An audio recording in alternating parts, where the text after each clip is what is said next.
ఈ పుస్తక ఆవిష్కరణ కార్యక్రమానికి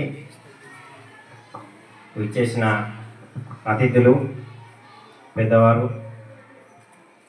పుండ్లికరావు సార్ గారికి, అలాగే మన కరెస్పాండెంట్ పోతన యాదవ్ సార్ గారికి, అలాగే రాజేందర్ గారికి, అలాగే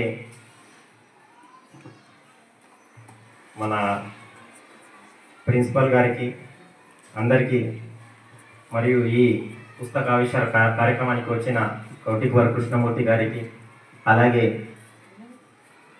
అందరికీ నా యొక్క ముఖ్యంగా విద్యార్థులకు నా యొక్క నమస్కారాలు తెలియజేస్తున్నాను. అయితే ఈ కవి పుస్తక కార్యక్రమానికి నేను రావడం మొదటిసారి. సో అంటే మామూలుగా వేరే ప్రోగ్రాంలకు వెళ్తుంటాం. ఈ ముఖ్యంగా బాలాజీ రెడ్ల గారు, నా మిత్రుడు బాలాజీ గారు, వారు మా గ్రామ పంచాయతీకి సంబంధించిన వారు కాబట్టి నిజంగా ఇంత మంచి